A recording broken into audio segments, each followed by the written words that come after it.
Veintipiques, lo prometido es deuda. Hoy vamos a hablar de trenes con Óscar. Está aquí el ministro, por favor, No, Marina. pero es que, claro, está puente. Sí. ¿Y tú qué querías esta semana? Sí. Hacer un puente. No me puedo creer. Claro. O sea, en serio. Hombre, yo creo que podría entrar. Yo te digo, Héctor, ¿querías un puente? Y lo he traído. Como un puente viviente, ¿no? Un puente. Como si fuera el Belén viviente. Porque tú crees que él querría hacer un puente con nosotros. ¿El ministro? También. Ministro, ¿usted querría hacer un puente a través de un puente que es usted mismo? Me encantan los puentes. Tengo uno de 7 meses. Pues ya está. Marina, muchísimas gracias. De nada, ¿eh? He venido para esto. Luego No. decís que cobráis poco.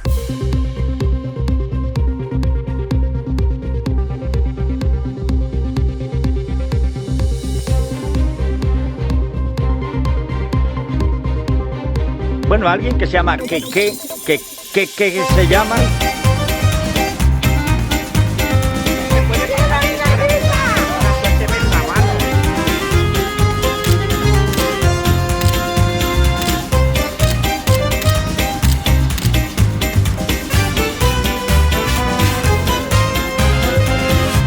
Que le quites la tapa, que no está grabando nada. Muy buenas, esto es Hora 20 y Pico. Yo soy Héctor de Miguel, influencer ferroviario, y a mi lado está otro influencer ferroviario, Óscar Puente. Bienvenido, muchas gracias. Muchas gracias, Héctor. Ministro de Transportes, y tal como os prometimos, nos vamos a tirar una hora hablando de trenes. Aviso, o sea, no esperéis mandangas con Vito Quiles, con nada. Solo trenes, el podcast que nadie pidió nunca y del que esperemos que salga un formato que podamos venderle, pues qué sé yo, a Podium Podcast o a Open Play, que ahora compra cualquier cosa. Bueno, yo creo que tú esto lo tienes bien planificado, porque en el fondo lo que estás tratando es de moverle la silla a Aimar Bretos. Exacto. Y esta es la entrevista para demostrar que tú puedes hacer un programa con temas serios. Exacto. Tal, ¿no? Tú sabes que cuando te presentas a Ondas te piden un programa que ejemplifique el mejor que tengas. Yo creo que va a ser este. Perfecto. Va a ser este. Te voy a pedir brevedad en las respuestas, lo que se pueda, para que puedan entrar todas las preguntas que tengo aquí, aproximadamente 422. Así que, Alicia, activa la ruleta esa que hemos preparado con el mapa de España. Alicia ahora flipando, diciendo, si no me has pedido nada, pero luego en postpro lo hacemos. Y a ver en dónde cae la flecha. Empezamos por esa parte de España y seguimos en el sentido de las agujas del reloj. Ahí está la ruleta, qué emoción, dónde caerá. Vaya, Salamanca. Bien. Ministro, ¿por qué no se han recuperado todas las frecuencias del Alvia con Madrid que había antes de la pandemia? ¿Y para cuándo se prevé la quinta, si es que se prevé? No, se han recuperado. Bueno. Hemos recuperado la cuarta. La cuarta, los fines de semana no. Ah, bueno, los fines de semana no. Bueno, que sería necesaria, ¿eh? Bueno, a ver, el problema con Salamanca es un problema general en el conjunto de España, que es el tema del material rodante. Hemos recuperado la cuarta frecuencia, con esa excepción que dices del fin de semana, pero el implantar la quinta necesitamos material y en ello estamos. Es decir, yo viajo a China la semana que viene, voy a Florencia. ¿Para comprar trenes? Bueno, es una de las opciones que estamos valorando. Hay una compra de trenes ahora importante, ¿no? De Renfe, que se ha anunciado. Bueno, tenemos la compra más importante pendiente de entrega, que es la de los 500 trenes. Nos han llegado solo los 106. Espero que este año ya lleguen los 107 y los de cercanías, que van a empezar a llegar ya a lo largo del 26, pero la realidad es que, y esto es una consideración general que va a valer para explicar muchas cosas del resto de los territorios, lo cierto es que Renfe ha tenido una política de planificación de compras muy centrada en las gallinas que entran por las que salen. Es decir, ¿cuántos trenes vamos a jubilar? Tantos compramos. Y claro, esto no sirve porque evidentemente hay que ampliar servicios y para ampliar esos servicios es imprescindible contar con nuevo material. La demanda está creciendo muchísimo, estamos en cifras en alta velocidad cercanas a los 50 millones de usuarios, nos hemos disparado en la larga distancia a más de 155 y eso significa que hay que comprar más trenes de los que jubilamos. Y en ello estamos. Ahora a principios de año espero que sacaremos una compra, 2 contratos probablemente, 2 licitaciones, uno para el corto plazo, para intentar tener trenes lo antes posible, con la dificultad de que los trenes tardan mucho en fabricarse, mucho en homologarse, y luego una compra más, digamos, de medio plazo, con esa previsión de ir cubriendo lo que vamos desechando y también de ampliar. El tren rápido de Salamanca actualmente tarda una hora 40, que no está mal, porque compite con el coche, que es de lo que se trata, pero podría tardar menos con unas obras muy sencillas y muy baratas comparadas con otras actuaciones en el tramo de vía convencional, ¿no? Para poder ponerlo para que poder circular a más velocidad, que ahora no sé si son 160 o 150 ¿Por qué no se hacen esas ese obras? Se están haciendo, ¿eh? Sí. Sí, en todo el tramo de Salamanca, además, incluso hasta Fuentes de Oñoro, se está trabajando en todas esas obras que tú describes, que son básicamente tema de electrificación, de sistemas de seguridad, etcétera. Eso se está haciendo. ¿Y no se podría adaptar el intercambiador de Medina para que otro tipo de trenes circularan por él? Porque ese intercambiador solo admite un tipo de tren y así tener conexiones rápidas con el norte, incluso con el Mediterráneo. A ver, el intercambiador de Medina en este momento está pensado para el servicio que tiene que prestar, ¿no? Pero tampoco hay gran problema en modificar los intercambiadores en el caso de que se contemplen otros servicios, ¿no? Esto que tú estás describiendo, bueno, yo creo que Renfe todavía no se lo ha planteado, pero, en fin, tocar un intercambiador no es un gran problema. Yo, es mi parte favorita del viaje, cuando el tren entra en el intercambiador y digo, a ver qué pasa. Porque, claro, se apaga todo. Son zonas críticas. Por ejemplo, en el caso de la comunicación con Galicia, el intercambiador de Taboadela es el que más problemas nos da y el que más problemas nos ha dado, sobre todo con la entrada en servicio de los 106. Es un punto en el que se cambia de ancho, el tren se queda sin tensión, etcétera. Bueno, muchas cosas se reinician y a veces, pues misterios del software, el tren ahí se queda, ¿no? Es un momento de tensión. Claro, se queda sin tensión y hay tensión. Efectivamente. De repente el iPhone no carga. Tenemos que ser conscientes de que somos un país que ha pasado de la prehistoria en lo ferroviario a ser uno de los países más avanzados del mundo, compartiendo anchos distintos. Nosotros no tenemos un único ancho de vía, tenemos 4 anchos de vía en nuestro país, ¿no? Entonces, claro, bueno, pues con eso tenemos que jugar. Esa es nuestra situación, ¿no? La electrificación a Portugal, hablabas antes de ella, acumula un retraso importante en el lado español, sin embargo, del lado portugués las obras ya están finalizadas. ¿Cuándo vamos a poder ver trenes a Portugal pasando por Salamanca? Bueno, como digo, estamos con todas las obras hasta Fuentes de Oñoro y eso, por tanto, será una realidad en convencional, no en alta velocidad, ¿no?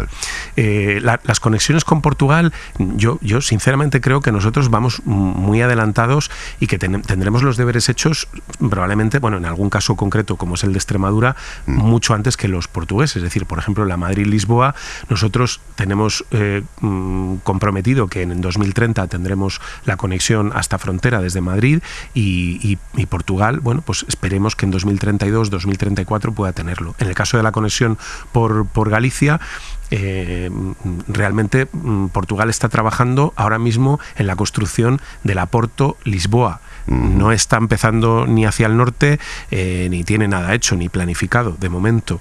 De manera que nosotros probablemente llegaremos a la frontera de Tui con el tren antes de que los portugueses tengan construido su parte, ¿no? O sea, yo creo que nosotros en esto vamos rápido, pero también dependemos de los países, nuestros países fronterizos, como son Portugal o Francia, por ejemplo, que es un caso todavía mucho peor, porque bueno, en Portugal desde luego hay buena disposición, hay voluntad, acabamos de firmar una Implementing Decision que nos garantiza cierta financiación y compromete plazos con la Unión Europea, pero en el caso de Francia la colaboración en este momento es nula. No hay buen rollo, ¿no?, con Francia. No es cuestión de buen rollo. Ahora mismo con el ministro francés el clima es muy bueno por muchas razones, ¿no?, de tipo personal. Él se ha medio criado en Alicante, tiene a su familia aquí en España. La verdad que hemos entablado una relación buena con él, pero es el quinto que conozco desde que soy ministro en 2 años, ¿no? Entonces es difícil. Ahora yo creo que él tiene muy buena disposición y creo que eso nos va a permitir avanzar un poco más en las conexiones interfronterizas, pero hay que tener en cuenta que los plazos que maneja Francia en este momento son larguísimos. Claro. Estamos hablando de 2042, 2043. Claro. Y luego hay cierta reticencia por parte de Francia a que Renfe opere allí. Yo creo que Francia es un país que ejerce una especie de proteccionismo dentro de la Unión Europea. ¿Qué me dices? Lo cual es una cosa un poco rara, ¿no? Porque o juegas al mercado común y lo haces de manera leal o juegas al proteccionismo. Las dos cosas no pueden ser. Entonces, yo en esto creo sinceramente que se equivocan, porque desde mi punto de vista Francia sería la primera beneficiaria, estoy seguro, de unas buenas conexiones ferroviarias interfronterizas con España. Es decir, el sur de Francia, que además lo está reclamando, es verdad que es un país muy centralizado y se tiene muy poco en cuenta la voz de las regiones, pero tú preguntas en las regiones del sur de Francia, están deseando que esas conexiones se produzcan, ¿no? Y de hecho a mí me han venido a ver pues los presidentes de las regiones, que obviamente tienen muchísimo menos poder que los presidentes de las comunidades autónomas de España, ¿no? Y desde luego mucho menos poder en un país tan centralizado, ¿no? Venga, nos vamos a Zamora, en concreto a la zona de Sanabria. ¿Entiende la frustración que genera tener una estación de alta velocidad, que en origen no iba a ser una estación de alta velocidad, pero que ahora lo es, en una zona con problemas de despoblación, y ver cómo se recortan servicios y que muchos trenes pasan sin parar? Bueno, está bien que hables de recorte de servicios, porque hay gente que dice, nos han quitado el tren. Sanabria tenía 8 frecuencias de alta velocidad al día y ahora tiene 6. Es decir, se han perdido 2. Quiero que se entienda, ¿no? Nosotros tenemos que dar servicio a también núcleos de población muy poblados, muy distantes entre sí, que es para lo que la alta velocidad está concebida, y quitamos una frecuencia, no solo ahí, sino en Agudiña, en Medina del Campo y en Segovia, para hacer un tren más directo que solo parara en Zamora y que redujera los tiempos de desplazamiento tanto a Coruña como a Vigo. Por eso suprimimos una de las frecuencias de ida y otra frecuencia de vuelta. Claro, las cifras cantan, hablan por sí solas, es decir, el número de viajeros susceptibles de moverse en ese tren hoy es muy superior a cuando hacían esas 3 paradas y da un mucho mejor servicio. Porque, claro, nuestro propósito es competir con el avión. Es decir, en el momento en el que tú consigues acercarte o rebajar las 3 horas en distancias de ese tipo, el avión cede cuota de mercado al tren de manera espectacular. La Madrid-Barcelona, estamos hablando de un 85% tren, 15% avión, cuando antes era prácticamente el avión lo comía todo. Y en Galicia está pasando. Es decir, por ejemplo, Santiago de Compostela-Madrid, ahora mismo la cuota de mercado del tren se está incrementando de manera exponencial. Por eso tomamos esa decisión. Y elegimos la frecuencia que menos gente movía, es decir, no fue un capricho. Pero también tengo que decirte una cosa que te va a sorprender. Desde que tomamos esa decisión y variamos los horarios, el número de viajeros que sube y baja en Sanabria, en el tren, se ha incrementado un 30%. Porque, a pesar de lo que muchas veces se cree en los territorios, una operadora como Renfe dispone de herramientas para saber cuáles son las mejores horas, cuál es la demanda potencial que tiene un territorio. Y en este momento, con 6, estamos moviendo un 30% más de viajeros. No obstante, estamos ahora pensando en cómo recuperar esa primera frecuencia del día que reclaman, sobre todo para conectar con Zamora, pues para la gente que tiene que hacer gestiones de ir al médico, etcétera. Y creo que en breve estaremos en condiciones de ofrecer una solución. Bueno, o sea, que estamos pensando en una solución. Esto, que la gente no dude, para mí quitar un tren no es plato de gusto, no, quitar una frecuencia, pero quiero que se entienda que se hace en términos de racionalidad, con el material que tenemos. Insisto, las 2 limitaciones principales que sobrevuelan sobre todo lo que me vas a preguntar hoy, de por qué se hacen, por qué no se hacen, es una, el dinero, y la otra, el material rodante. Y entonces esto me gustaría que se entendiera. Ojalá tuviera más trenes y ojalá tuviera más recursos, ¿no? Pero con lo que tenemos intentamos dar el mejor servicio posible. Si hablamos de León, ¿por qué se ha dejado como morir ese servicio tan peculiar y yo creo que necesario, que es el de FEVE? ¿Y qué planes hay, si los hay, para reactivarlo? Bueno, a ver, no es que se haya dejado morir. Había un plan de llevar el tren procedente de FEVE, procedente del entorno de la provincia de León, hasta el mismo centro. Sí. Se planificó algo que realmente no estaba bien pensado, porque ni siquiera hay material rodante disponible en el mundo para ese... ¿En el mundo?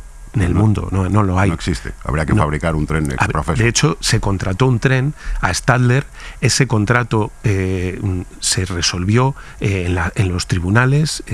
Los tribunales lo tiraron atrás, y esos trenes, que yo he ido a verlos a la fábrica de Stadler, están ahí ya tirados, inservibles, porque hoy ya ni siquiera se adaptan a la normativa. Entonces no tenemos material rodante para ese servicio, ¿no? Que se había pensado que era una especie de tren-tram muy extraño, porque... Una especie de tren-autobús, ¿no? Bueno, ahora vamos a hacer, hemos acordado con el territorio hacer el servicio de tren hasta la estación al que llega en este momento, y de ahí al centro vamos a poner un bus eléctrico que va a hacer de lanzadera, ¿no? Y que yo creo que es la solución más racional que se puede adoptar en este momento, teniendo en cuenta que si hiciéramos lo que inicialmente estaba previsto, tendríamos ahora que electrificar o que metemos un tren diésel hasta el centro de una ciudad. Electrificar la parte que estaba hecha y después encargar un material pretaporté de ancho métrico que pueda hacer el servicio de los municipios del entorno de León y entrar hasta el centro como si fuera un tranvía. Es decir, realmente fue un proyecto, no lo quiero descalificar, pero un tanto disparatado. Ya que hablamos de FEVE, ¿hay algún plan para modernizar líneas como la de Santander-Bilbao y mejorar sus tiempos? Que ahora mismo es una barbaridad, no sé si son 3 horas, va parando en todos los sitios. ¿Y también en Asturias? A ver, Santander-Bilbao, ahora mismo estamos en estudio informativo.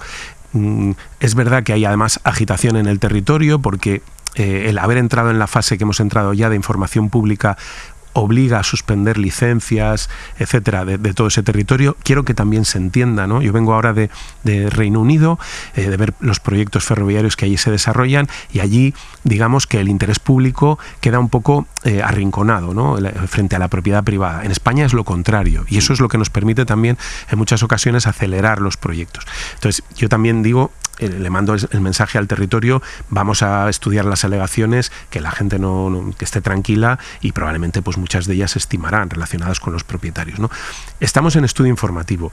El tren Santander-Bilbao es un tren que discurre por una zona con una orografía tremendamente compleja, con unos componentes medioambientales que nos limitan muchísimo. Entonces, vamos a mejorar esa línea y en eso estamos trabajando, pero, en fin, quiero que todo el mundo sea consciente de que si ahora mismo quisiéramos, por ejemplo, hacer una comunicación Santander-Bilbao de alta velocidad, las dificultades que nos encontraríamos, no digo que lo hicieran imposible, pero poco menos que imposible. Por lo tanto, tenemos que ser realistas e intentar trabajar en esa mejora. En Cantabria vamos a invertir 1.600 millones de euros en la mejora de toda la red. 1.500 ya están en ejecución. Están como lo que se dice comprometidos, están ya en ejecución. Y estamos añadiendo mejoras que se van viendo paulatinamente a medida que vamos poniendo en servicio los tramos que vamos habilitando, ¿no? Yo creo que la mejora en Cantabria se está viendo, ¿no? Teniendo en cuenta, como digo, las dificultades. Asturias, 3/4 de lo mismo. Tenemos un plan de inversiones muy importante, similar en cifra al de Cantabria, con una adquisición de nuevos trenes que espero que empiecen a llegar ya en el 26 para entrar en pruebas y que se puedan poner en servicio lo antes posible, y eso sin duda va también a contribuir a mejorar mucho el servicio, porque es un servicio que en este momento se presta con un material ferroviario probablemente el más obsoleto que tenemos en toda la red. Un off topic, de repente, ministro, usted cuando hacen las pruebas, bueno, de repente tú, no sé cómo, cuando hacen pruebas de trenes en vía, tú vas a alguna, ¿no? Sí. ¿Me puedes colar en alguna? Hombre, eso está hecho. Uf, por favor. Claro, por supuesto. De hecho, hay distintos tipos de pruebas, pero algunas incluso se hacen con gente. Claro. Gente que se ofrece, que se selecciona, pues y demás, periodistas. Acuérdate de mis influencers. Nada, cuenta con ello. Perfecto. ¿Hay alguna, a ver, en todas las actuaciones que ejecuta Adif se tiene la sensación en el resto de los territorios de que la gran beneficiada siempre es Madrid, ¿no? Es una red muy centralizada en Madrid. ¿Por qué no se priorizan otras líneas transversales que no pasan por la capital? Es el caso evidente de la Ruta de la Plata. Que pensé que me ibas a poner otro ejemplo, ¿no? A ver, ¿Cuál? Corredor Mediterráneo, por ejemplo. Bueno, hablaremos de, es que Corredor Mediterráneo. Por ejemplo, en Castilla y León estamos construyendo el Audio Olmedo, que es una pequeña obra de 8 kilómetros que va a permitir conectar Galicia con el resto del norte de España, tanto con Asturias, el País Vasco, Cantabria o Cataluña, sin tener que pasar por Madrid. Pero, fíjate, esto que dices a mí me plantea, por un lado, que es verdad, el diseño de la red ferroviaria española es muy radial, es cierto, pero si tú hoy haces una obra, por ejemplo, la conexión alta velocidad a Almería por Murcia, ¿qué te dicen los almerienses? Que hazmela directa. Madrid. Yo quiero Madrid. Hoy me he reunido con la presidenta de Navarra y en la reunión hemos estado analizando la conexión con Euskadi, pero también y sobre todo la conexión con Madrid. Es decir, los tiempos ferroviarios en este país se miden por distancia con Madrid, por tiempo con Madrid. Es el país que tenemos, ¿no? También digo, muchas conexiones que tienen que ver con Madrid al final vertebran territorios. Por ejemplo, la variante de Pajares, que es una obra que se hizo fundamentalmente para conectar Asturias con el resto de la península y la llegada a Madrid. Un obrón de 4.000 millones de euros y 20 años de ejecución, que yo tuve la suerte de inaugurar mi primera semana como ministro, llegar y besar el santo.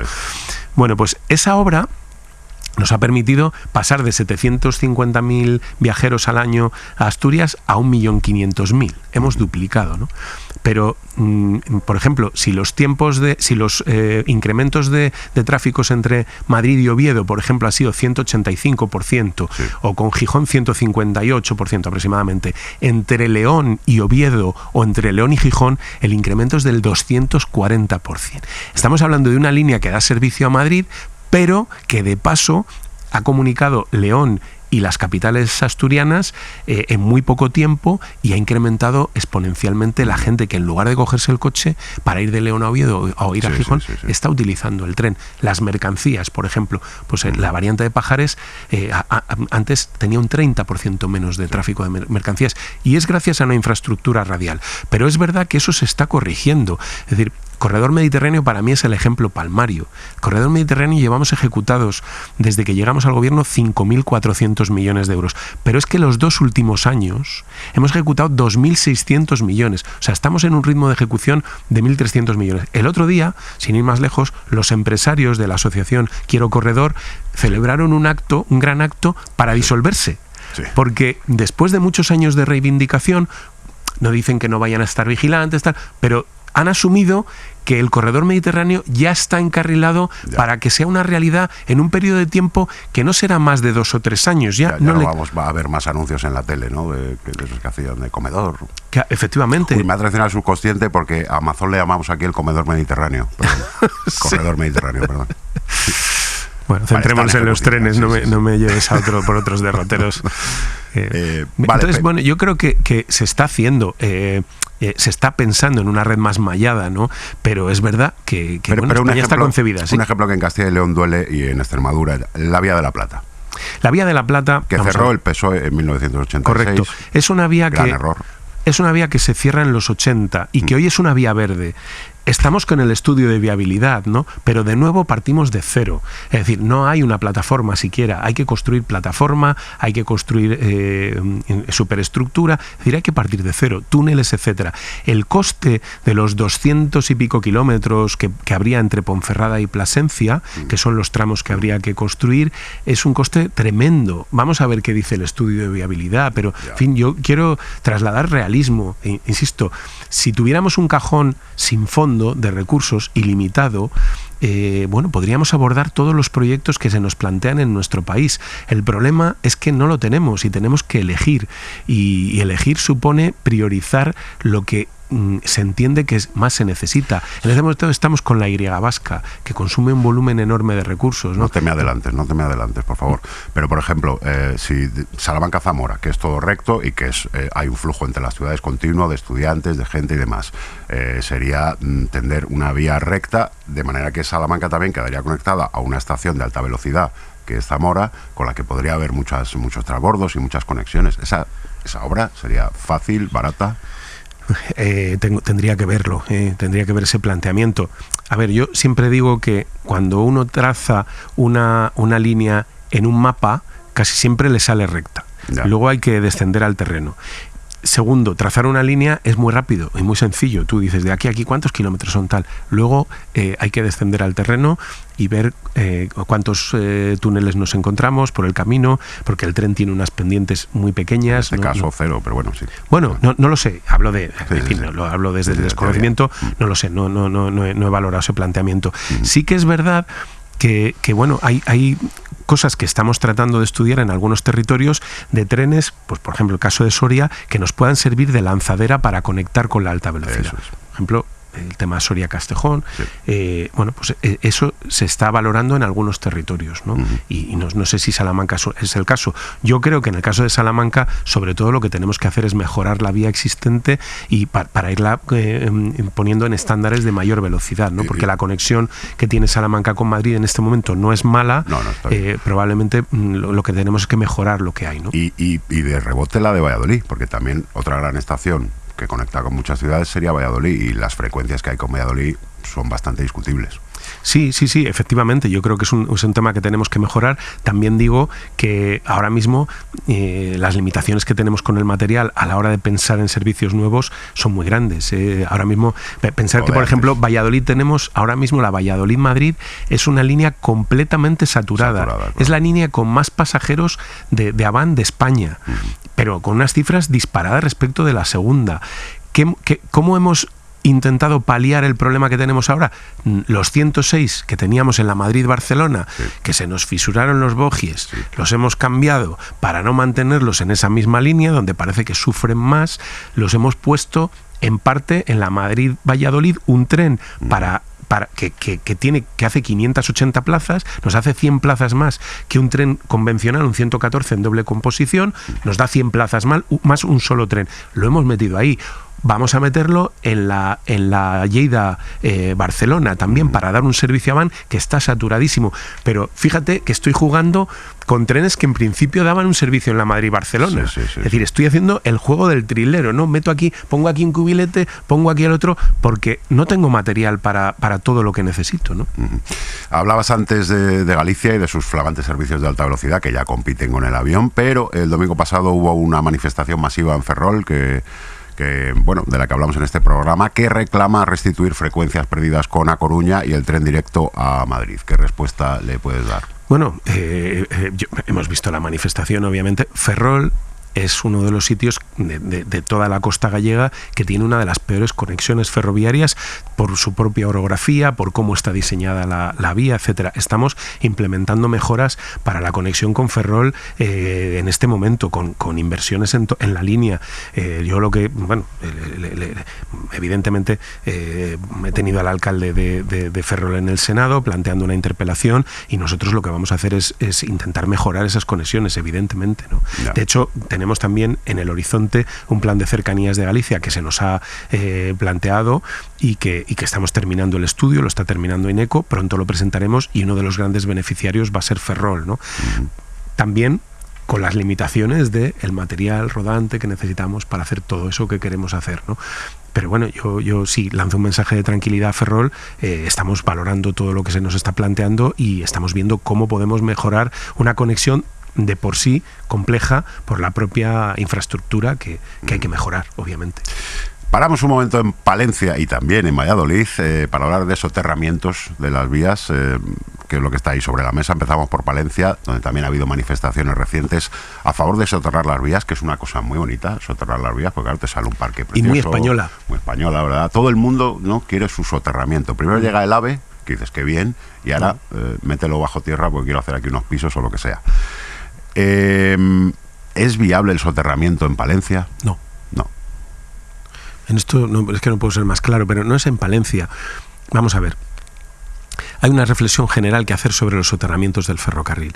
En España, esto durante un tiempo fue una aspiración de tantas ciudades, la mía. Yo fui uno de los convencidos del soterramiento. Yo lo prometía ante notario. Eres un converso del soterramiento. Converso a la fuerza, ¿no? Cuando me he topado con la realidad del tema ferroviario y de las infraestructuras, se habla en general desde un gran desconocimiento, ¿no? España tiene ahora mismo firmados protocolos por todos los rincones de la geografía para hacer soterramientos por importe de 40.000 millones de euros. Es decir, si los hiciéramos... soterramos España. Claro, el problema es que encima esos costes están sin actualizar. Es decir, que si ahora los actualizáramos, pues la cifra que nos saldría sería completamente disparatada. Adif tiene una deuda, que es la que tendría que acometer esos soterramientos, al menos en un porcentaje de financiación muy alto, de 23.000 millones de euros. Y Adif invierte al año en red convencional y en alta velocidad en torno a 5.000 millones. Entonces, pues echen la cuenta. Si nos dedicáramos solo a los soterramientos, si no hiciéramos ni un metro de cercanías, ni tocáramos ni una catenaria, ni conserváramos ni nada, nos dedicaríamos a hacer soterramientos pues probablemente los próximos 15 años sin hacer otra cosa, ¿no? Sin que además eso a la operativa ferroviaria le añada ningún tipo de valor añadido. Es decir, es mejorar la ciudad. Al revés. Es decir, la operativa ferroviaria se resiente porque la operativa en túnel es más compleja en todos los términos de mantenimiento, de seguridad, etcétera, y además limita las ampliaciones. En el caso concreto de Valladolid, si se hubiera hecho el soterramiento que estaba pensado de principios de siglo, pues ahora mismo tendríamos un problemón, porque nosotros ahora mismo tenemos 3 vías, no 2, que habría que soterrar, y habría que pensar en hacer un soterramiento pensando en una cuarta. Ya. Y eso significa que tendríamos que utilizar en Valladolid la tuneladora más grande que existe en el mundo. Una tuneladora que ahora está en Miami, que mide 17 metros de diámetro. ¡Fua! Y tendríamos que hacer eso en Valladolid, con un coste de los 1.600 millones, no bajaría. Cuando ya nos hemos gastado 400 sin soterrar. Es decir, que el soterramiento de Valladolid, él solito, sería a los 2.000 millones de euros. Y encima nos quedaría una operativa muy constreñida, Ya. con muchos problemas para una estación que va a crecer porque va a acaparar todos los tráficos, todos los flujos de tráfico de Madrid hacia el norte de España, todos los va a acaparar Valladolid. Entonces, el soterramiento de Valladolid técnica y económicamente es inviable. Puedo decir algo parecido del de Palencia en proporción, ¿no? Ya.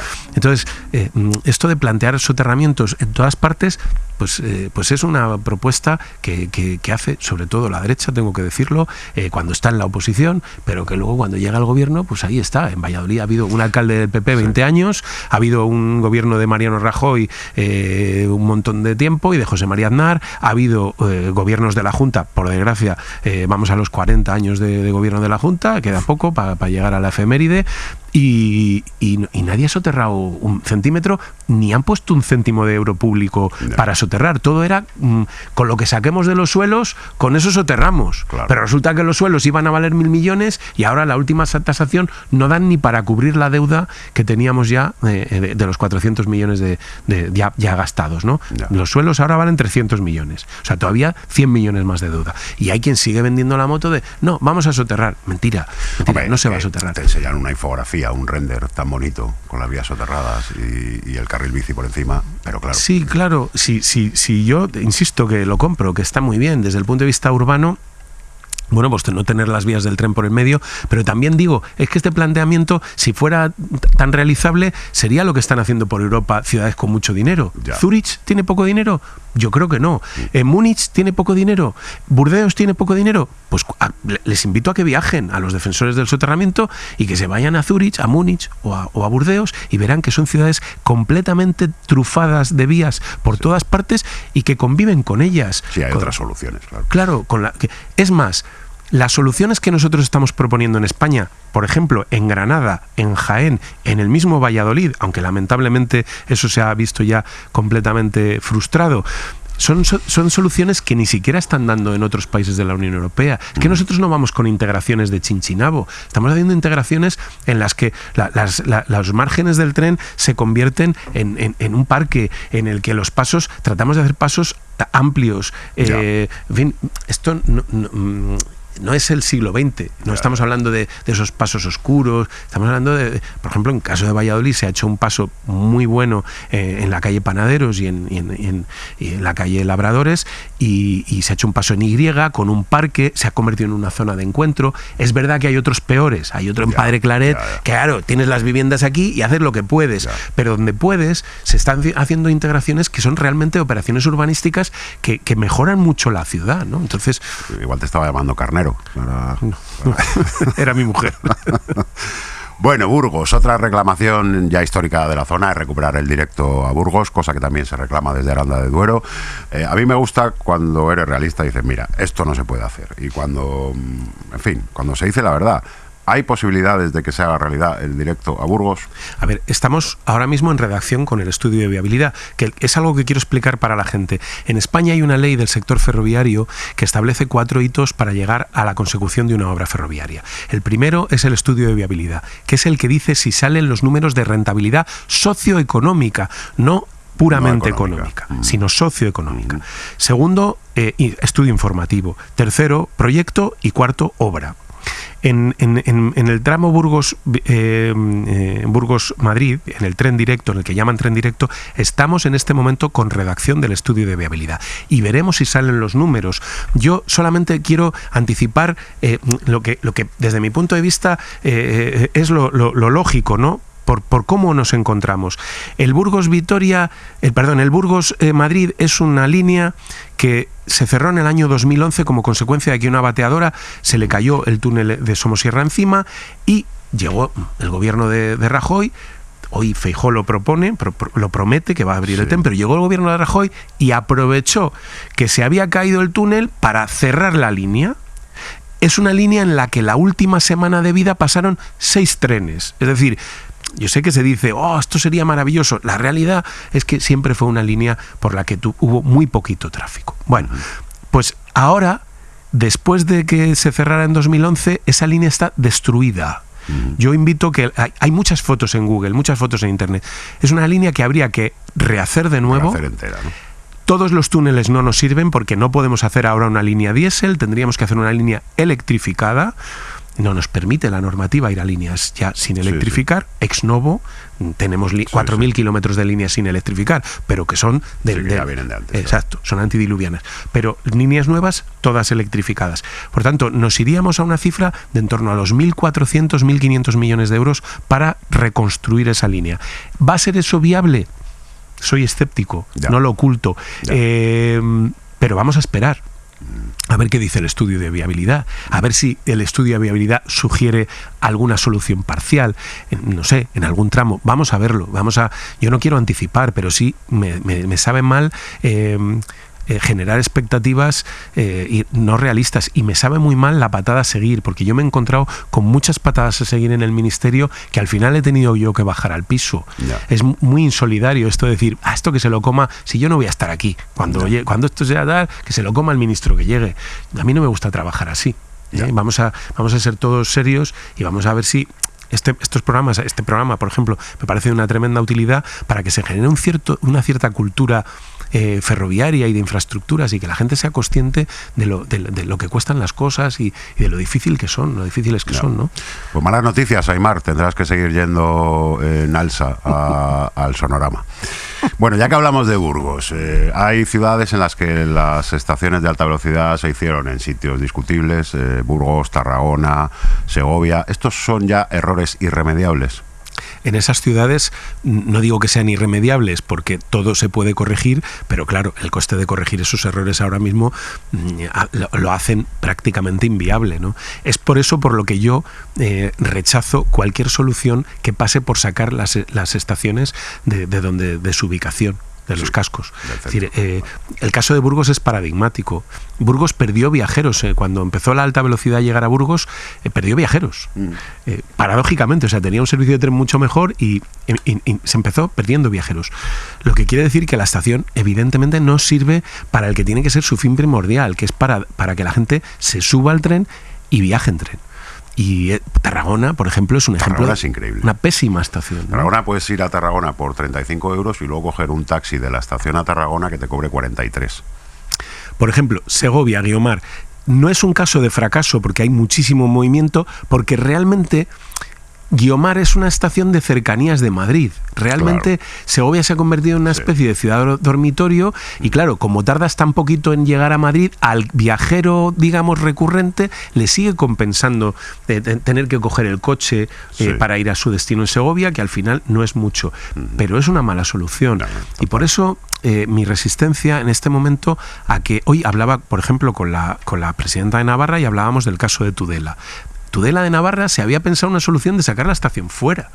Bueno, estamos pensando en una solución distinta, que es mantener la estación donde está y hacer un bypass para sacarles las mercancías, pero mantener la centralidad, porque la centralidad es la clave del tren. Es decir, ¿por qué es competitivo el tren frente al avión? Porque yo me cojo el tren en el centro de una ciudad y llego al centro de otra. No tengo que cogerme el coche, subirme al aeropuerto, pasar un control que me lleva media hora, 40 minutos, no sé qué. Al final resulta que pierdo más tiempo que yendo en el tren. Ahora que hablas de los controles, lo tenía para luego, para preguntas más genéricas, ¿son necesarios los controles que en otros sitios de Europa no se hacen para subir a la alta velocidad? Desde mi punto de vista, no. ¿Y por qué no se quita? Pero porque no depende de mi ministerio, dependería de Interior. Yo esto lo llevo hablando mucho tiempo con Interior. Para nosotros, además, es un coste importante. Le supone a DIF en torno a 15 millones de euros al año. Y perdona, y todos tenemos la sensación cuando llegamos de que estamos haciendo un paripé. Totalmente.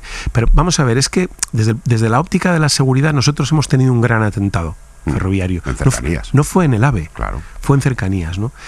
Pero esto lo planteas y claro, hay que tomar una decisión. Y hay que tomar una decisión que es delicada, porque tomas esa decisión y a alguien Pasa se le algo. ocurre tal, y claro, se te cae el mundo encima. Pero la realidad es que estos controles solo existen en España. Es decir, que en el resto de Europa tú te subes a un tren de alta velocidad sin pasar ningún tipo de control de equipaje.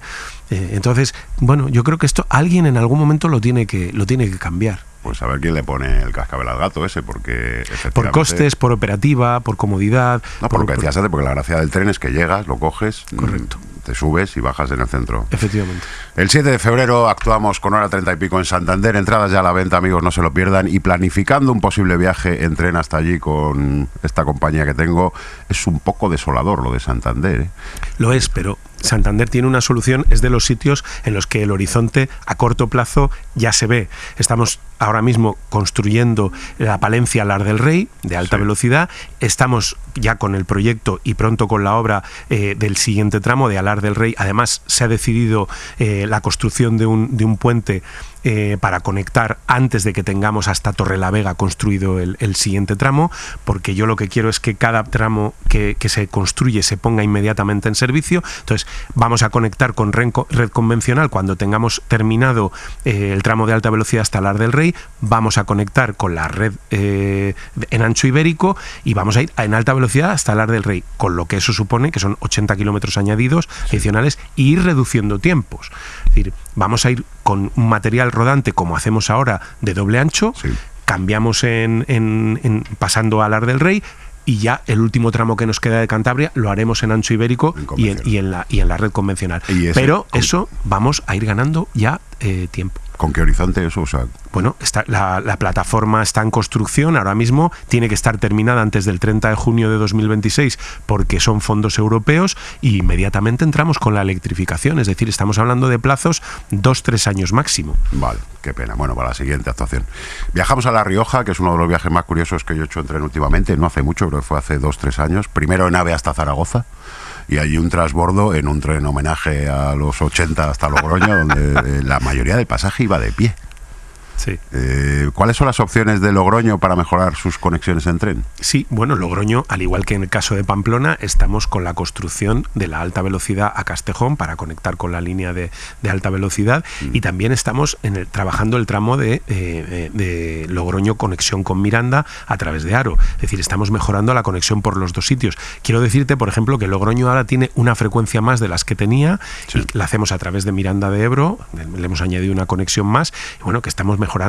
También digo, tema de ir a pie en el tren, esto es habitual en Europa. También es verdad. Es decir, que, por ejemplo, aquí hay una cosa que no se hace, que es vender tren sin asiento. Eso en la línea de Salamanca, por ejemplo, vendría muy bien, y seguro que en muchas otras. Nos lo estamos planteando seriamente. Por ejemplo, el presidente de Renfe es muy partidario de empezar a trabajar en alguna línea con esa opción de decir, oye, tránsitos que no sean muy largos, claro. Oye, que van hasta arriba de asiento porque no se venden todos los billetes. Oye, hay gente que puede estar dispuesta y nos puede servir, al menos en este tránsito hacia una situación en la que tengamos más material, decir, oye, vamos a meter, pues, incluso llegar a la ocupación del 100%, que hay muchas veces que hay gente que compra el billete, por la razón que sea, no va, como no se venden billetes sin asiento, pues no lo puedes ocupar, y van vacíos, ¿no? Es una manera de darle una mayor ocupación a los trenes, siempre, por supuesto, con voluntariedad del sabiéndolo, cliente, claro, vamos, oye, que el cliente sepa, oye, vendemos un número de billetes sin asiento que nos podría, pues en algunos casos que tenemos muy colmatado el servicio, nos podría servir, ¿no? Por cierto, dirá al presidente de Renfe que le espero aquí cuando quiera, que estuvo antes que con Aimar que conmigo. Bueno, pero tú te has llevado al ministro. Ya me da el ministro. Eso ya, joder, yo creo que, en fin, la cadena SER debe tomar nota, ¿no? Vetado a Aimar hasta dentro de un año, por tu parte. Ah, sí. Hablemos de Soria, que hablabas tú antes de Soria, una de las grandes perjudicadas en cuanto al tren en España. Ahora mismo tarda 4 horas y media en llegar el tren a Madrid. Claro, la solución ahí es conectar con la AP de Zaragoza, ¿no? Sí, ahí estamos hablando de electrificar. Hay una parte que está pensada para electrificar, y hay otra solución que, bueno, estamos valorando, ¿no? Y son el nuevo material rodante que está empezando ya a asomar la patita en Europa, ¿no? Que es el material con baterías o incluso con pila de hidrógeno. Que la verdad que para España nos vendría de perlas, ¿no? Porque claro, electrificar un tramo de 100 kilómetros es un dineral.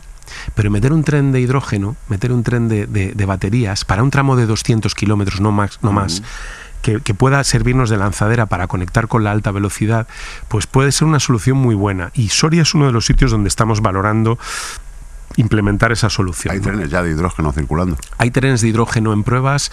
El otro día que estuve en la feria que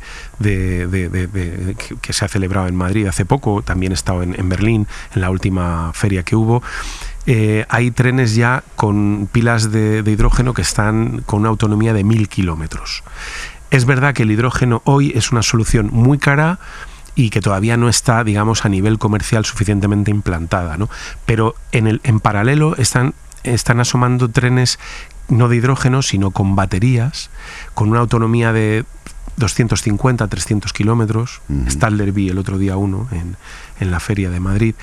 Y son soluciones que nos pueden resultar muy interesantes, pues para localidades que tienen poca población, en las que electrificar la línea, pues a lo mejor sería algo que en el estudio de viabilidad no nos diera positivo, pero que esos trenes se nos pueden adaptar muy bien, y además trenes que podemos un poco hacer a la medida de la capacidad que necesitamos, ¿no? A lo mejor no necesitamos trenes muy grandes, pero sí necesitamos trenes rápidos, trenes con autonomía y que nos puedan conectar con las redes de alta velocidad o incluso en cercanías. Por ejemplo, estoy pensando en la C3 de Valencia, tenemos un proyecto de electrificación, se nos destruyó completamente con la Dana, pronto espero que la podamos abrir, pero claro, el proyecto de electrificación pues tiene unos requisitos medioambientales, duplicación, etcétera, y tenemos una fábrica en Valencia que ya fabrica trenes con baterías, ¿no? Cuando empecé las pruebas de esos trenes, a esos quiero subir, a esos, que serán tipo como el que me gustaba a mí mucho, el ferrobús, ¿no?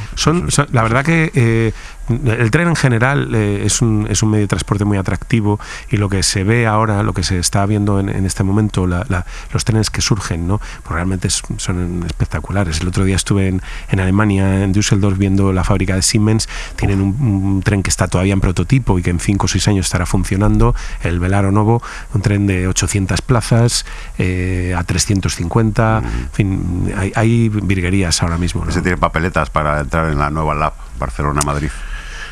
Bueno, es el medio y largo plazo, y ahí todavía es muy prematuro, ¿no? Yo sigo creyendo que Talgo nos puede ofrecer un tren de esas características y obviamente pues tenemos que pensar en nuestra industria, ¿no? Pero no me cierro a nada. A mí la verdad que el Velaro me gustó mucho, y es verdad que, por ejemplo, pues nuestros maquinistas con el Siemens, con el 103, con el Velaro todavía antiguo, de los años de principios de 2000, es un tren muy apreciado por los gestores. Muy bonito, Muy bonito, un tren muy estable.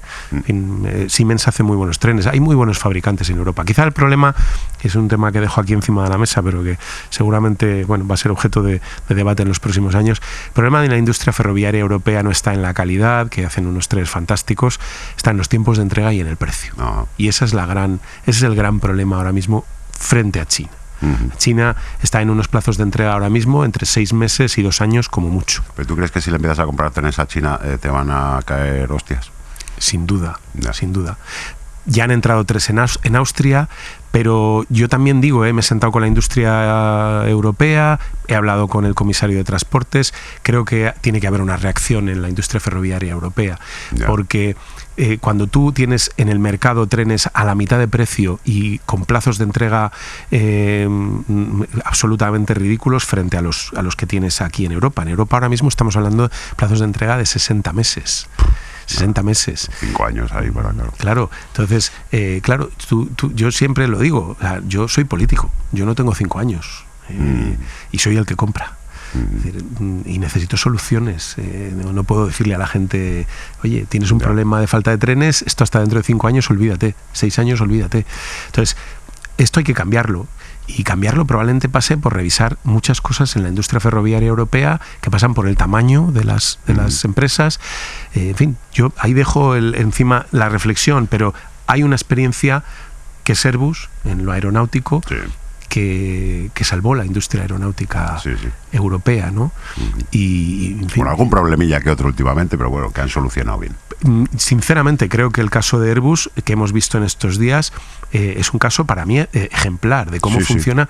Es decir, 6.000 aviones que han presentado un problema de software, se ha resuelto en prácticamente Claro, 48 lo que horas. parecía una gran crisis, lo han resuelto. Lo han resuelto muy bien. En España no ha habido ni una sola incidencia, tengo que decirlo. Tanto nuestras compañías, Iberia, Vueling, todas las compañías que operan con el 320 han hecho los cambios esa noche. Sí, sí. En fin, yo creo que Airbus es para mí un ejemplo. He visitado una fábrica hace poco en Canadá de Airbus, producen 120 trenes al año, es una barbaridad. Sí, sí, sí, Perdón, sí. aviones al año. Estaba pensando que podíamos encargar 120 aviones al año, una barbaridad, y una fábrica en Montreal. Y oye, yo creo que ahí hay un modelo que probablemente tengamos que pensar en él. Que no desviamos los trenes que nos va a solucionar el comunismo otra vez. Viajamos a Euskadi, hablemos de ese animal mitológico conocido como la Y vasca. Esto, muy brevemente, para el que no sepa de qué hablamos, ¿qué es? La Y vasca es la conexión de la alta velocidad con las 3 capitales vascas: Vitoria, Bilbao y Donosti. Una línea de alta velocidad que tuvo muchos problemas ya desde el principio, porque ahí, por ejemplo, había quien no era partidario y lo mostraba de manera muy violenta. Luego, solucionado eso, la propia orografía, claro, es muy complicada, pero ¿cuándo veremos a la alta velocidad? Allí no la llaman AVE, la llaman TAF, llegar a Euskadi. Yo creo que antes de 2030 estará concluida. En este momento... Entera. En este momento la plataforma está concluida en prácticamente más del 80%. Estamos ya con la electrificación. El elemento crítico de la llegada de la alta velocidad a Euskadi, que era el nudo de Arkaute, está desbloqueado. Hay una encomienda de gestión de proyecto y obra al gobierno vasco y eso va muy bien. De hecho, la obra de la Y vasca, ahora mismo tenemos cola de otros países para verla. Ten en cuenta que el 80% de la Y vasca es en túnel o en viaducto.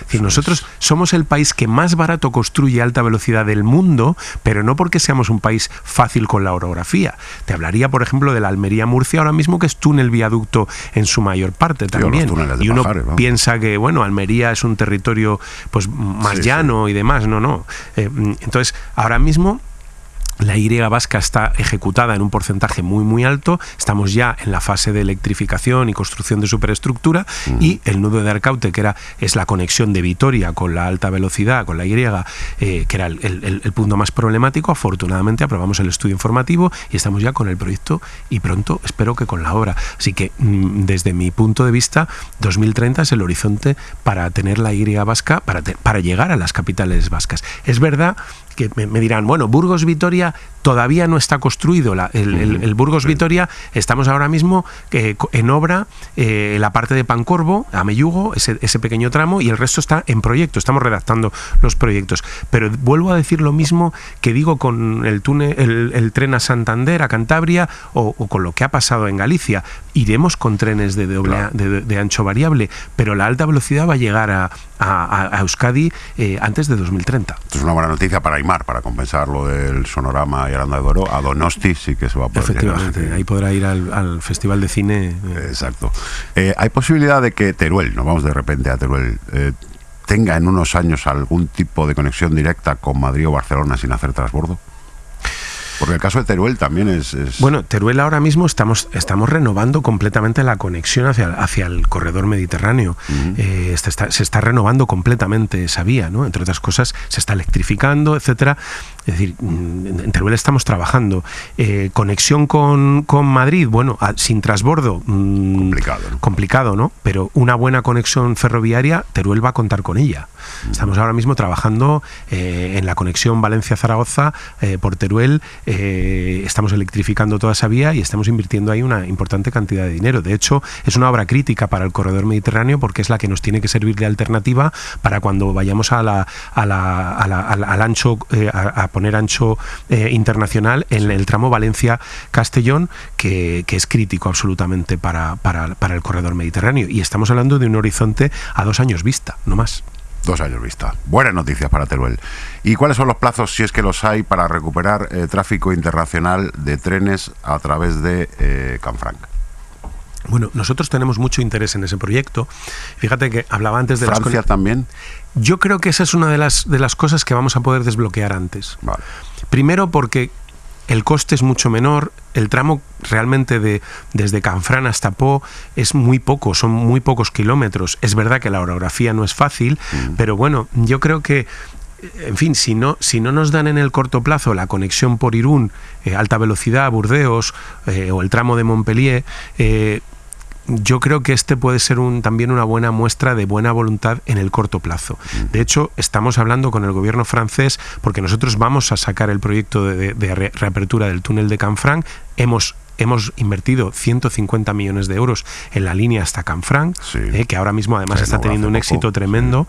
En verano ha sido tremendo el éxito que ha tenido. Preciosa. Una línea preciosa. Entonces, la idea nuestra es acordar con el gobierno francés la construcción por nuestra parte de todo el túnel, incluida la parte francesa, con un acuerdo con ellos. Sería un túnel nuevo, claro. Sí, y que ellos, bueno, es una ampliación, y que ellos, por su parte, trabajen en el tramo de Canfranc a Pau, ya con unos plazos razonables, ¿no? Para que en el corto podamos tener esa conexión, que yo creo que sería una conexión tremendamente interesante. No es la conexión, digamos, de las grandes capitales europeas a través de la alta velocidad, que tendría que producirse por Barcelona y por Euskadi, pero sería una conexión muy interesante y a un coste yo creo que mucho más razonable, ¿no? Claro. Bueno, hablábamos antes de lo que anunciaste hace poco, esa renovación entre Barcelona y Madrid para que el tren alcance los 350 kilómetros por hora, Barcelona y Madrid en 2 horas, cosa que curiosamente no le hizo gracia a la alcaldesa de Zaragoza. Sí, eso es. No. Bueno, utilicé un símil que mi madre, que es castellana recia, me dice siempre, dice, a un burro le hacían obispo y todavía rebuznaba, o a un burro le hacían obispo y lloraba. Pues chico, es que es tan ridículo el planteamiento. Es decir, los trenes que paran en Zaragoza van a seguir parando. La diferencia es que de Madrid a Zaragoza irán a 350 en lugar de a 300. Es decir, el primer beneficiario de esa conexión, de esa mejora, es la ciudad de Zaragoza. Hace poco estuve hablando también con responsables de Tarragona que se quejaban de que en el proyecto de la Madrid-Barcelona nuevo va una nueva conexión de Lleida por arriba, con la Sagrera. Y decían, oye, ¿eso va a implicar que no paren trenes en Tarragona? No, va a implicar que vamos a descongestionar Tarragona. Porque Tarragona-Barcelona, cuando el corredor mediterráneo esté operativo, y eso es en 2027, es decir, habrá tren de alta velocidad Valencia-Barcelona, tan reclamado en 2027, y habrá un tren de Almería que se subirá un señor en Almería y se bajará en la frontera con Francia sin transbordo y sin pasar por Madrid. Este es el milagro de lo que estamos haciendo, en muy poquito tiempo. Cuando eso esté, ya la Tarragona-Barcelona está mal, está muy tensionada, muy congestionada, pero cuando eso suceda es que va a estar muchísimo más congestionada. Por tanto, hacer una alternativa por Lleida, entrando por la Sagrera, no es que sea una opción, es que es una necesidad. O lo hacemos o vamos a tener muchísimos problemas de tráfico en ese corredor. Por tanto, Tarragona es la primera beneficiaria también de que seamos capaces de desarrollar una conexión que no va a ser sencilla, porque la orografía que conecta Lleida con Barcelona es compleja y bueno, la entrada en Barcelona no es fácil, es un proyecto de muy largo plazo, pero lo hacemos o vamos a tener muchos problemas de congestión en el Tarragona-Barcelona. Discúlpame la ignorancia, en el corredor mediterráneo, la estación de Tarragona que se va a utilizar, ¿es la nueva o es la vieja? Para la alta velocidad, la nueva. La nueva. Eso es lo que entiendo. Pena. ¿Por qué el AVE a Valencia tardaba bastante menos cuando se inauguró que ahora? Bueno, hay casos concretos de infraestructuras en las que hay algunos problemas que generan lo que se llaman limitaciones temporales de velocidad. Ya sabes que este es un país en el que lo temporal acaba siendo definitivo, ¿no? Sí. Y esa es una de las cosas que estamos intentando corregir, ¿no? Poner atención sobre pequeños problemas a veces de infraestructura que generan una limitación temporal de velocidad que es la que nos lleva a tener reducciones de tiempo, incrementos de tiempo, en líneas en las que antes íbamos un poco más rápido. Pero vamos, yo creo que esas velocidades se van a recuperar. También es verdad que tratamos de jugar con colchones que antes no teníamos. porque hoy el volumen de trenes que se mueve es muy superior. Entonces, claro, no es lo mismo mover 6 trenes que mover, ahora tenemos en la línea Madrid-Valencia, operan otros 2 operadores, igual que está sucediendo con la Madrid-Barcelona o la Madrid-Sevilla, ¿no? Que inicialmente no operaban, trabajábamos con un único operador y, bueno, pues Adif, digamos, tiene esa política de colchones. Un poquito amplia, ¿eh? Sí, yo a mí me gustaría reducirla y en eso estamos trabajando para reducirla, ¿no? Y como digo, reducir en algunos casos, limitar. Es verdad que yo uso mucho el tren, voy muchísimo en tren, ¿no?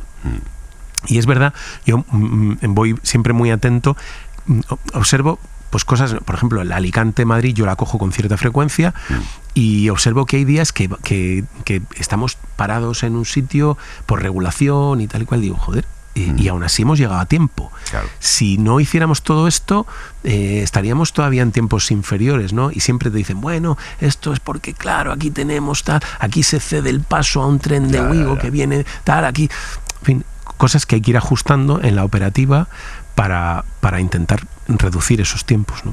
Llevamos ya 1 hora, creo, y me nos quedan aquí unos cuantos territorios. ¿Tú tienes algo que hacer así? Bueno, pues alguna que otra cosa, pero bueno. Venga, vamos rápido. Murcia.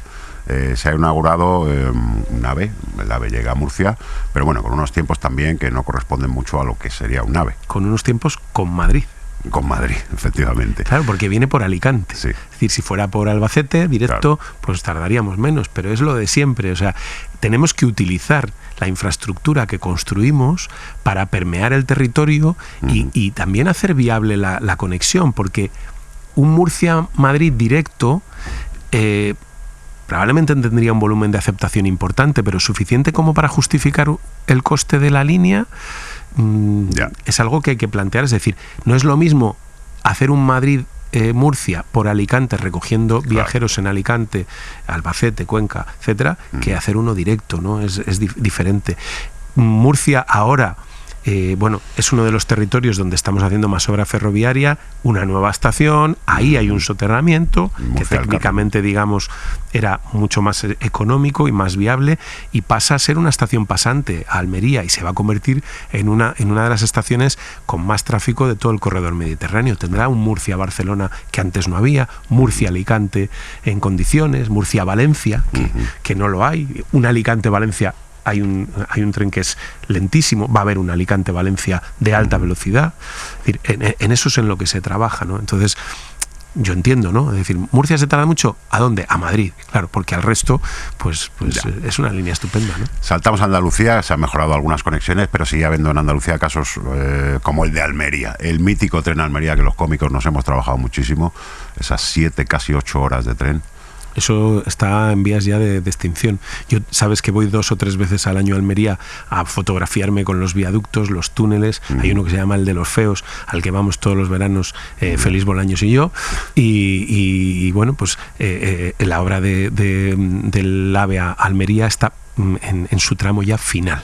Eso quiere decir que inauguración para 2027. 2027. Lo que no sé, y esto lo digo, ¿entrará en servicio en 2027? Vamos a intentarlo. ¿Que estará ya en pruebas en 2027? Estará en pruebas como mínimo en 2027.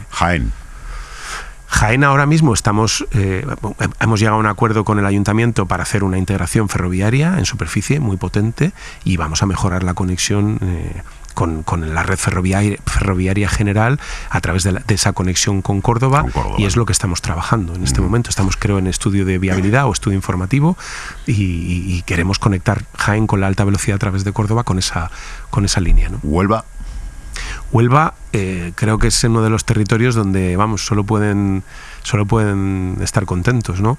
Huelva, Sevilla, había 5 tramos de conexión de alta velocidad, estaba dividido en 5 tramos, hemos licitado el proyecto de los 5. Tenemos estudio informativo favorable, ahí ya estudio de viabilidad hemos pasado, estudio informativo favorable, con declaración de impacto ambiental favorable. Yo era muy escéptico que la obtuviéramos, de hecho yo fui quien dijo en su momento, dudo mucho que al final llegue la alta velocidad a Huelva porque me temía una declaración de impacto ambiental desfavorable. fue favorable y ahora mismo está en redacción los proyectos de los 5 tramos. Huelva, en su momento, tardaremos, estamos en redacción de proyecto. No, por tanto, no voy a comprometer plazos, pero sí digo que Huelva, cuando este proyecto esté ejecutado, estará a unos 20-25 minutos de Sevilla. Es decir, para Huelva va a ser un cambio bestial, porque ahí sí que vamos a ver lo que se produce cuando el tren de alta velocidad se convierte en un regional. En regional, y además el tren está haciendo política de vivienda. Es decir, esto lo quiero decir, ¿no? Porque la gente que trabaja en Sevilla y viva en Huelva, ¿no? Valladolid ahora mismo gana población en parte gracias al servicio de tren que tiene. Lo cual tiene pros y contras también, porque sube el precio de las viviendas en Valladolid. Quiero decir, sí, eso siempre pasa. En Segovia ha pasado. Sí, pero claro, es que la alternativa es vivir en Madrid. Sí. En Madrid la cosa es poco menos que imposible. Me vas a contar. A pesar de que, bueno, hay quien dice, tenemos a alguien al frente de Madrid que dice que esto es jauja, pero la realidad es que plantearse aquí comprar vivienda es muy, muy difícil. Sí. Y hay gente que se está yendo a ciudades... Lo que pasa es que mírate los precios ahora, de cómo está la vivienda en Segovia. No lo conozco. También es verdad que en Segovia hay menos vivienda. Valladolid es una ciudad más grande, tiene una oferta de vivienda mayor y bueno, pues está produciéndose. Huelva será un territorio que se va a convertir en una opción de vida, que muchas veces no solo tiene que ver con el precio de la vivienda, sino también con estilos de vida. Con la calidad de vida. Es decir, hay gente que prefiere vivir en una ciudad a escala humana. Yo conocí, siendo alcalde, a unos directivos de Repsol que no tenían ninguna relación con Valladolid, ni familiar, ni nada, y un buen día decidieron irse a Valladolid a vivir. Es decir, oye, yo tengo 4 hijos, me decían, Madrid es un sitio muy complicado, de todo, de colegios, oye, nos planteamos... Hicimos una prospección de X kilómetros a la redonda con una buena conexión y dijimos, oye, pues nos vamos a una ciudad que está a escala humana, en la que se puede ir andando a los sitios. Estoy pensando yo en irme a vivir a Zamora y venir a trabajar aquí. Zamora, ahora mismo, ¿cuánto se tarda Madrid-Zamora? 50 minutos, más o menos. 50 minutos. 50, 55, una hora. Es que la oportunidad para Zamora es bestial. Sí. Si me hicieras eso en Salamanca... Ay. Bueno, venga, que pues tenemos que ir acabando. Ojalá. ¿Qué está pasando con la alta velocidad en Toledo? ¿Va a haber 2 estaciones en Toledo? Vamos a ver, en Toledo nosotros tenemos un problema con el territorio muy grande, y es que queremos mantener la centralidad de la estación, pero eso implica hacer un paso por Toledo que desde el punto de vista paisajístico el territorio no lo ve como algo terrible, ¿no? Yo creo que no es para tanto, pero digamos que los términos de la discusión se han agotado, porque el paso por Toledo al final implica Extremadura. Es decir, Extremadura ahora mismo tiene una red de alta velocidad en toda regla. Estamos probando el RTMS2, por la red de Extremadura se va a poder ir a 300 el año que viene, pero el problema es que la conexión con Madrid a través de Castilla-La Mancha y de la propia Comunidad Autónoma de Madrid, en este momento se hace por red convencional, por vía no electrificada. Entonces, solucionar el problema de Toledo es solucionar el problema de Extremadura. Claro. Yo no puedo perder mucho más tiempo. Entonces, hemos llegado a un principio de acuerdo con la Comunidad Autónoma que pasa por estudiar su propuesta, que es una propuesta ya, digamos, híbrida. Ya no es sacar la estación muy lejos, sino hacer una estación un poco más desubicada del centro, mantener la estación histórica a la que van a seguir llegando Aván y los trenes con destino Toledo, y bueno, construir otra alternativa que nos permita salvar el escollo paisajístico. No muy lejos de la ciudad, por favor. No, va a estar en la ciudad. La solución que plantea finalmente es una solución, digamos, transaccional, en la que se respeta el criterio ferroviario y también el criterio territorial, ¿no? Yo creo que es una buena solución para todos, no es una locura, y yo creo que va a ser operativa y va a ser razonable. Y por tanto, estamos en ese, digamos, trámite final de llegar al acuerdo, y bueno, lo que haremos será provisionalmente, trataremos de llevar el tren por dar servicio por la red convencional en este momento, con un pequeño bypass, una red que vamos a electrificar, y eso nos va a permitir cumplir con los tiempos de llegada del tren a Extremadura. Bebe agua si quieres, que estamos en la recta final, porque efectivamente el de Toledo, claro, es el de Extremadura, y casualmente, y coincidiendo en el tiempo con la cercanía de las elecciones extremeñas, se han puesto en servicio nuevos servicios Avant entre Cáceres y Badajoz. ¿Cuáles son los plazos actualizados para el AVE a Extremadura y, por tanto, a Lisboa? Nosotros nos hemos comprometido en que llevaremos el AVE a la frontera con Portugal en una implementing decision que hemos firmado con el gobierno portugués y que por tanto es vinculante frente a la Unión Europea 2030. Vale. Tengo que decir que lo que es la parte que teníamos proyectos va fantástica. Talayuela, Plasencia, estamos terminando con la obra, estamos ya con la electrificación. Plasencia, Badajoz, incluso frontera Portugal, tenemos ya una red en toda regla electrificada y preparada y lista para la alta velocidad con el sistema RTMS, el sistema de seguridad más moderno que existe y que estamos en este momento en pruebas. Y hoy tenemos un tren Cáceres-Badajoz que hace la distancia en 45 minutos. Sí. Es decir, yo cuando llegué al ministerio, no lo digo por mis inmediatos predecesores que trabajaron mucho por el tren de Extremadura, pero cuando yo llegué al ministerio en Extremadura no había ningún tren eléctrico. Hablo de hace 2 años. Las traviesas eran de madera. Había tramos que iba el tren a 30. Esta era la realidad de Extremadura. Es verdad que han esperado mucho, sin duda, pero ahora yo creo que tienen motivos para estar tranquilos de que se está trabajando muy en serio para tener una conexión de alta velocidad que permita unos tiempos de desplazamiento razonables. Nosotros hemos fijado con la Unión Europea Madrid, Lisboa, año 2030, 3 horas. Por tanto, ese es nuestro compromiso. Madrid, Lisboa, 3 horas. Me voy a vivir a Lisboa en vez de a Zamora. Y por último, como no, Madrid. Barajas, una estación de alta velocidad en Barajas, ¿es realmente necesario? Hay mucha gente que se pregunta, bueno, si haces una buena red de cercanías, ¿por qué hay que llevar el AVE a Barajas? Bueno, la propia Unión Europea está, digamos, apostando por la construcción de estaciones de alta velocidad conectadas con los aeropuertos, allá donde se pueda, donde sea posible. No voy a entrar en si era o no necesaria, se está construyendo y se está construyendo la vía. Perdón, una duda, ¿es una estación terminal? Es decir, el tren sale de Chamartín y para en Barajas tal y como y estaba, luego ya sigue. Tal y como estaba diseñada, es una estación termini, es una estación que sirve a Barajas. ¿Qué nos ha servido y nos viene de perlas? El proyecto de la 350 Madrid-Barcelona contempla un nuevo acceso por el norte a Madrid, a Chamartín. Eso nos va a permitir. Nosotros ahora mismo la conexión que tenemos de las 2 estaciones principales, Madrid y Atocha, Chamartín y Atocha, se hace por el denominado túnel del Chato, que es un túnel que en este momento tiene 800 metros en vía única, por tanto está muy, muy saturado. Estamos construyendo la pasante de Atocha, que nos va a permitir poner en vía doble esos 800 metros y tener una estación que nos sirva para los tráficos norte-sur, que ya no tengan que bajarse en Atocha, cogerse en cercanías e irse a Chamartín, porque va a haber una estación que cumpla ese modelo. Pero aún así va a ser un túnel tremendamente saturado de tráficos, con todo lo que tiene además siendo un túnel. ¿Qué es lo que vamos a hacer? Por un lado, vamos a construir una estación sur en Parla, que nos va a permitir pues todos los tráficos pasantes de Andalucía a Cataluña, que como mucho paren ahí, en Parla. Nos va a permitir también dar un servicio a la zona sur de Madrid sin necesidad de que tengan que entrar a Madrid, es decir, un volumen de población muy grande, hay más de 1,5 millones de personas ahí, y nos va a dar una alternativa también operativa a Atocha cuando tengamos un problema, que ahora tenemos un problema en Atocha y es que tenemos un desastre de operativa. Esto nos va a descongestionar mucho. Y luego, la otra opción es comunicar la Madrid-Barcelona por el norte, aprovechando la línea que se va a hacer hasta Barajas.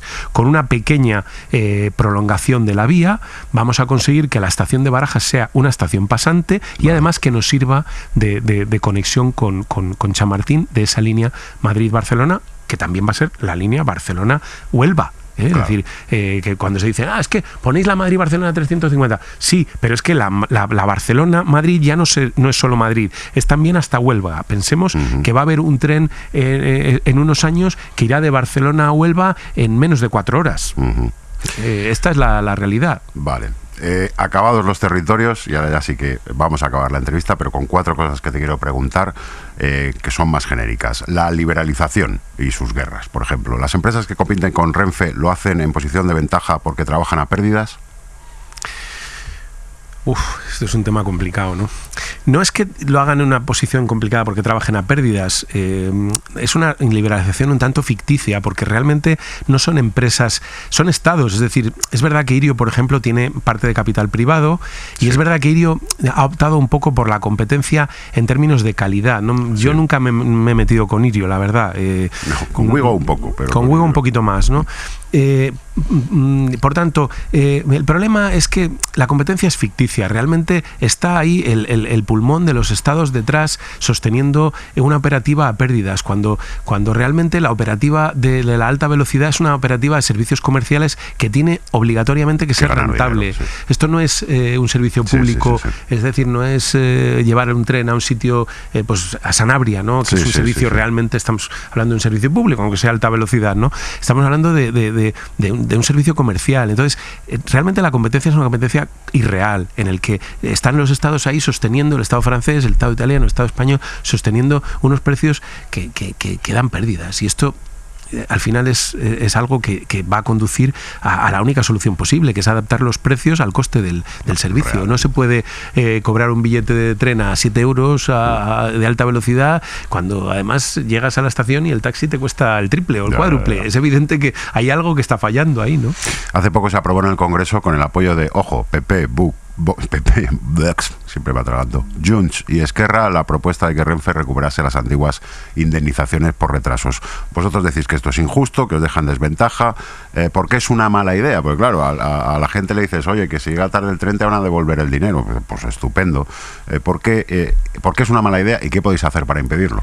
Es una mala idea porque, claro, prescinde del hecho de que esas indemnizaciones las paga Renfe en un contexto de libre competencia con otras dos empresas que no tienen esa obligación. Es decir, esas dos empresas van con el reglamento europeo a pelo.